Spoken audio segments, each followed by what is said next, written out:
Hello children, welcome back. In this session, let's have a quick recap of chapter 16 light, whatever we have learned till now, and then we will proceed further. And we have learned about laws of reflection. Before that, we have learned what is reflection of light. That is when the light strike a surface and that is smooth polished surface and bounce back, it is called as reflection.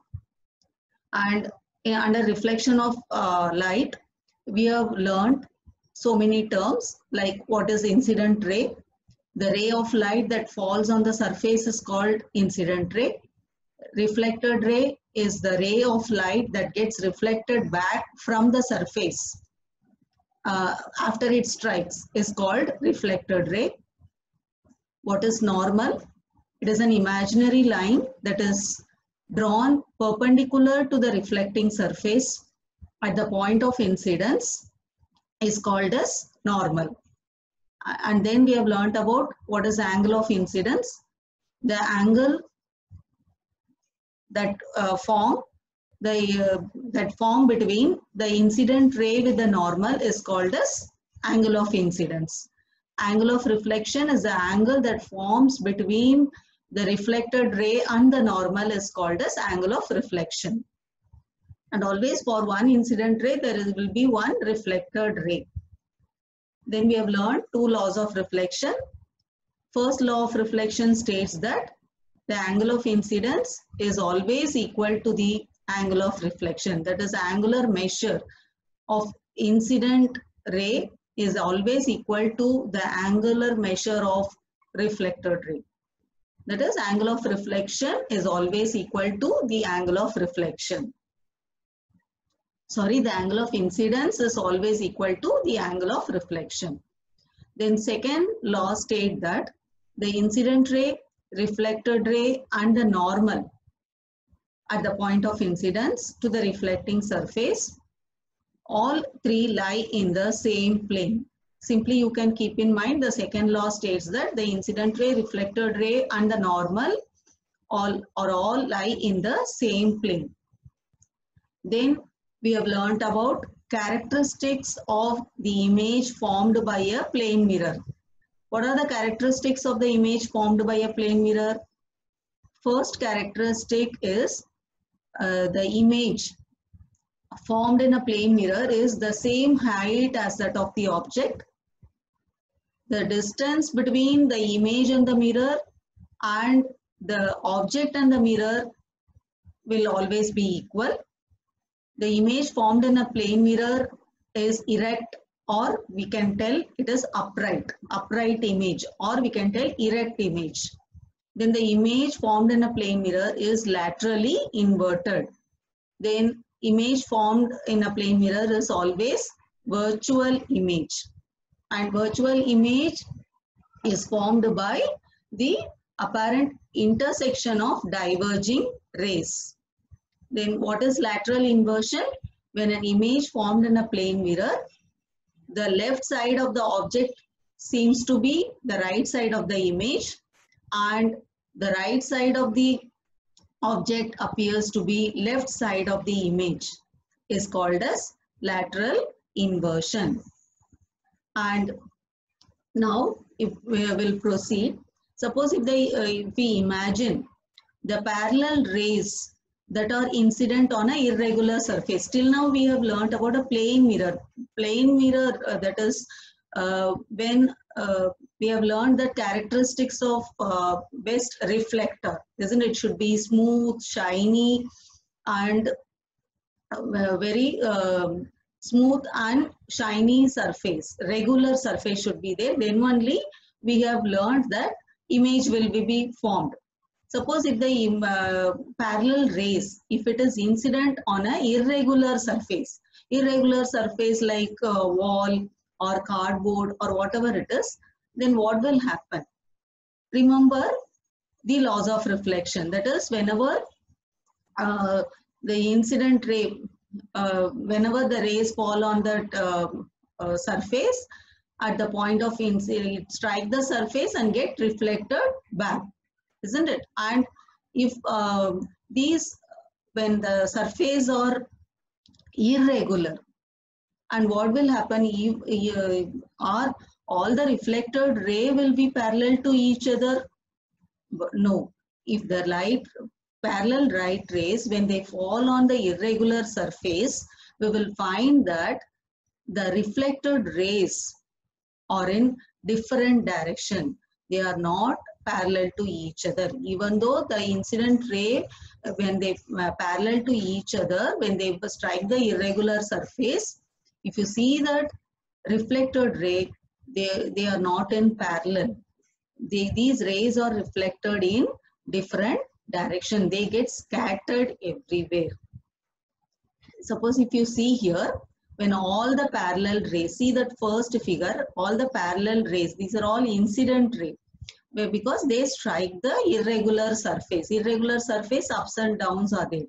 When all the parallel rays, they strike the irregular surface, or you can tell rough surface.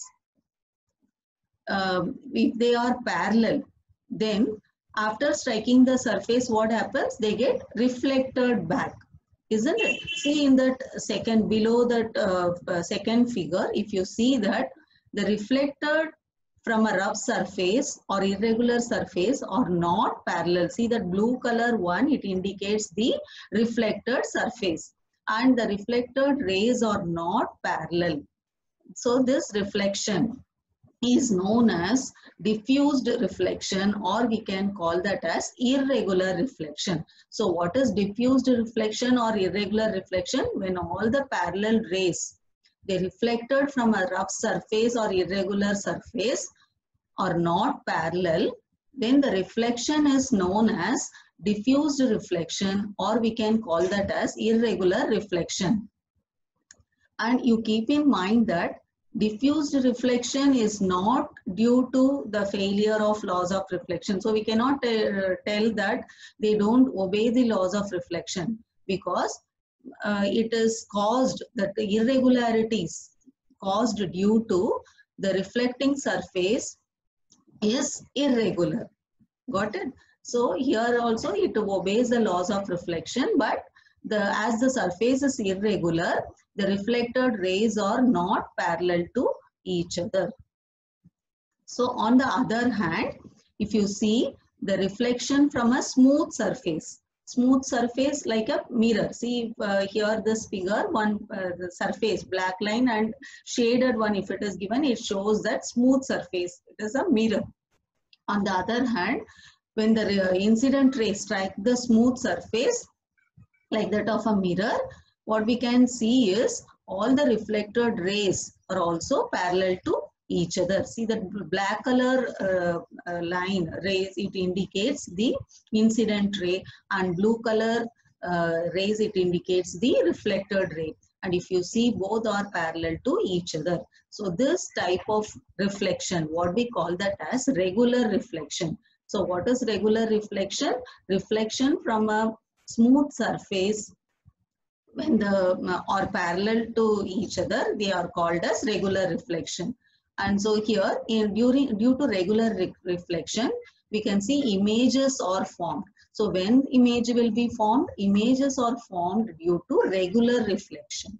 Got children? So we have till now we have learned about diffused reflection, or otherwise called as irregular reflection, and regular reflection.